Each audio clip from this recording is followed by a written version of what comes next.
when I very first went watching Wigan, but when I first got a season ticket in 2000, when I started going to lots of games home and away, Terry Newton was our hooker, so Terry Newton was my hooker, and I absolutely adored Terry Newton for all of the elements of his game. Okay, there was that savage attack of Sean Long that ultimately I think led to him leaving the Wigan club as well, because that was when he moved on, and obviously then there was the other stuff that happened, the drugs issue, the really tragic early death, taking his own life, which the sport managed to build into a positive with all the state of mind stuff that's followed off the back of that. So Terry Newton has a legacy, which goes beyond that look on Sean Long's face, which we all enjoy too. But Terry Newton and Chris Radlinski had the most amazing relationship I've ever seen between a hooker and a fullback. There was so many times where one would have made a break and the other one would be supporting, and I don't think I see that from any other hook. You see it from a lot of halfback and fullback pairs, or centre and fullback pairs, but I haven't ever seen it as much in a hooker and fullback pair as Newton and Radlinski. The amount they would pop up on each other's shoulders during that sort of 2000 to 2004 period was fantastic. Tim, who's next? Yeah, so Barney at Battenhall Blue, welcome to you. And he says, old school Nicky Kiss.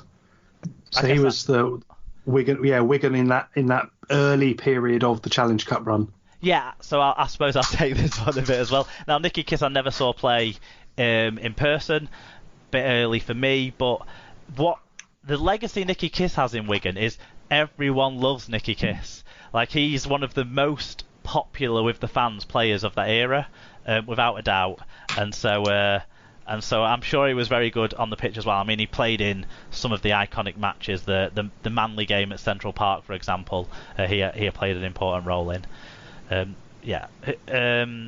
Sarah, who's next?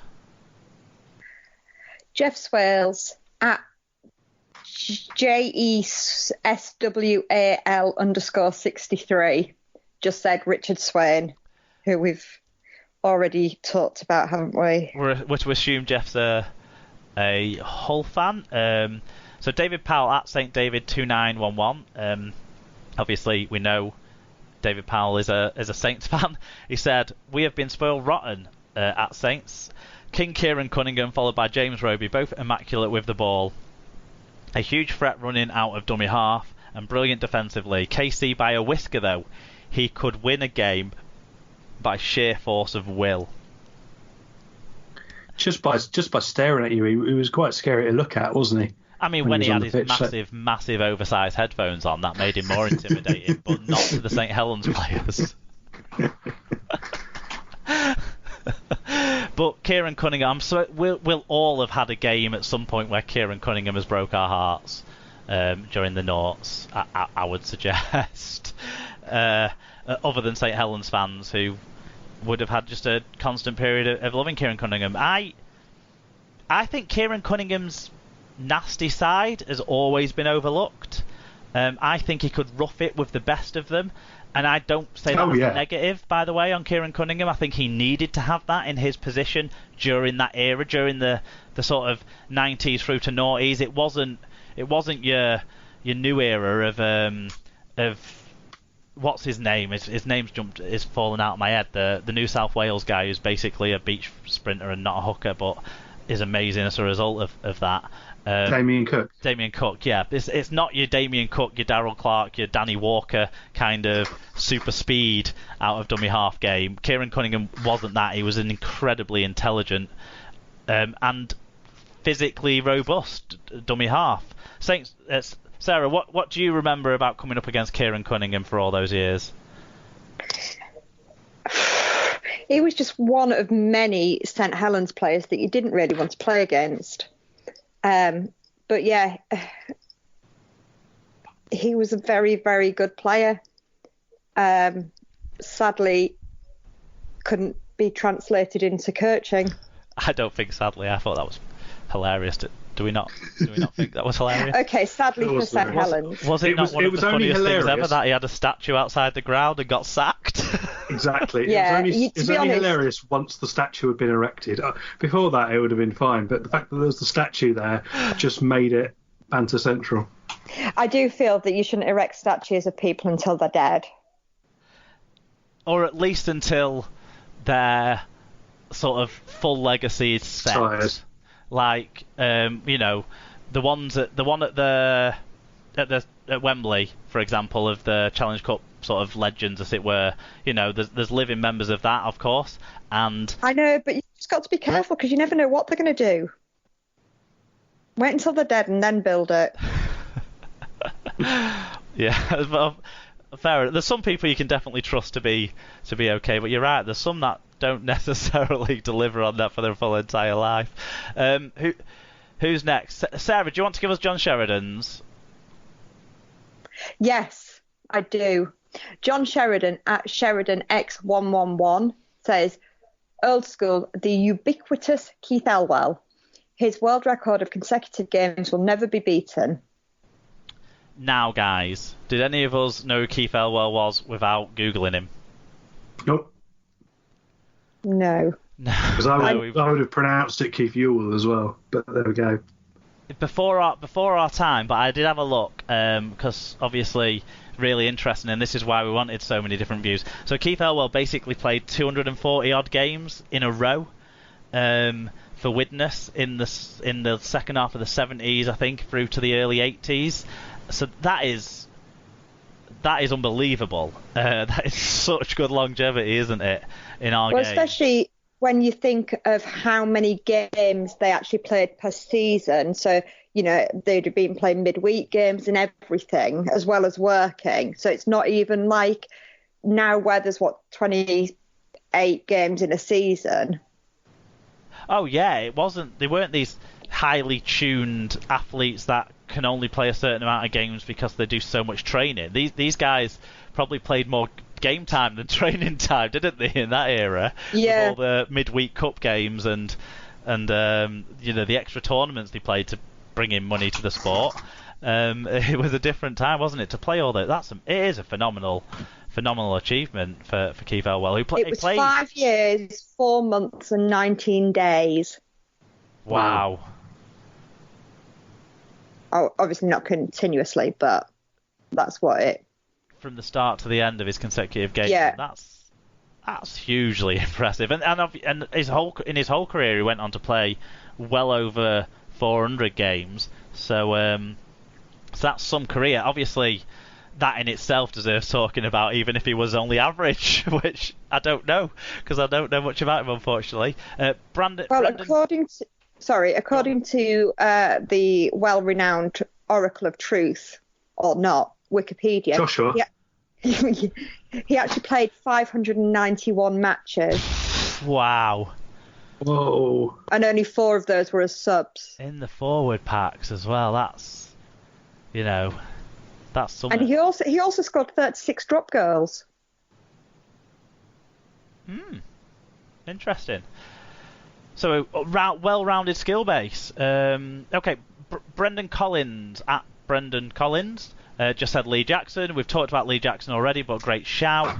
Tim, do you want to tell us what Karsten got in touch with? Yes. Probably a little bit more NRL focused. Yeah. Karsten at Swiss_Cowboy_78 said the best hooker I've ever seen was Cindy from Leipzig. Hey, Cindy. Okay, serious now. Best Cam Smith at my club Cam King. Although sadly he had too many injuries. He played about 5 games for the Cowboys, didn't he? Yeah. He's played nearly as many games for whoever he went to this year and then got injured before. Was it the Eels he went to this year? Eels, yeah. Yeah. Or was it Cronulla? I can't remember. Anyway, best game, State of Origin 2018, Game 1, and Damien Cook, the surfer we mentioned earlier, running havoc. It really hurt. Yeah, so Damien Cook. Yeah. Cook and Tedesco kind of were like, their pacing tandem was kind of like the undoing of the legacy of Queensland as it was. That kind of now we feel like maybe we're sort of on the other end of, and and Cook in that game showed something that really scared the Queenslanders. Yeah, he presents that double weapon really, that he not only has very good passing ability, but has the ability to really pick a gap and then not just get through it, but then carry on the other side, which is just a weapon you match that much harder to defend against. Yeah, definitely. A weapon is the right word for his speed, certainly. Sarah, what did our old friend Tom Andrews have to say? Tom Andrews at Tom_HKR said, I think her name was Cinnamon. Oh, rugby hookers. Probably Ben Fisher, one of our better imports, always up the tempo of the team when he came on. Our younger Tom was always excited to see him play. Right. Tim, don't take this the wrong way. Ben Fisher never... The word excitement and Ben Fisher have never been paired together before. My enduring legacy, before you talk about a Hull KR player, my enduring legacy, or memory, sorry, of Ben Fisher is a really sad one. It was him going down in that Scotland versus USA game, right in front of where I was stood at that game in the 2013 World Cup, and I think that proved to be his last ever game. I think he was retiring anyway after that tournament, so that's my last memory of Ben Fisher, I think. But what about Ben Fisher for you? A player who was at Hull KR for kind of their core years in the Super League, I guess. Yeah, it was in that early phases. So definitely someone I think of with affection, and then he did quite. But at the same time, he's not in the higher level of, for me, of players from that team that I would necessarily cling to. He was with the band. He was probably the drummer, if I'm honest. He kept everything going, kept everything moving, but he was just at the back, and no one really remembered him me. But he was other than a young Tom. Yeah, clearly, Tom had a thing for hookers when he was younger. A young Tom, but penchant for hookers. When you're young, you don't necessarily, focus on the best player. You just have a player you like, don't you? Yeah. Yeah, you're right. Yeah, you always, like, kids do attach onto some things for strange reasons, don't they? And we can only assume what attracted Tom to hookers at such a young age. But Ian Gatwood at Gatwardian said Tony Corralius, the first number 9 I ever saw live. So he was the hooker in Fulham, later to become London Broncos, his first ever year. So that's where Ian's pulling that one up from. But I see that name and I only think of Vince. So as the name that I've always seen. So obviously it was his brother who clearly had a strong career himself in the 70s and early 80s. Yeah. Bit before any of our time, wasn't it? Yeah. Sarah, do you want to tell us what Brent had to say? New name on us. Thanks for getting in touch, Brent. Yeah, Brent Sheldon at Armley Artist said, grew up watching David Ward at Leeds. He was always a great leader, but then I saw Ben Elliott when the Kangaroos toured and he was on another level. First time I'd seen a hooker play in like half. Also, not forgetting Terry Newton, fantastic player and had a real presence. So David Ward was the first ever winner of the Man of Steel. So obviously had some really great times in his career at the Leeds Rhinos. Father of Danny Ward, the London coach. Yep. Benny Elias is when it was decided that we were going to do hookers in this episode. Benny Elias was a name that immediately sprung to mind as one of those guys I've always heard kind of changed the game, had all the attributes, wasn't the old school hooker of the days where you had a bit more scrum, a bit more of a role to play in the scrum, the Steve-O era and those sorts of things. A bit, kind of the first of the modern era. And last week, Tim, we talked about Gary Jack being the first of the modern era of fullbacks, the kind of first one that had to act as kind of a link play as well as a support player as well as all the defensive side of the game. And almost Elias was the same at the same time, the same thing for a hooker in the sort of second half of the 80s when the game went from being Britain and Australia could pretty much be talked about in equal terms to Australia being miles ahead, and he was part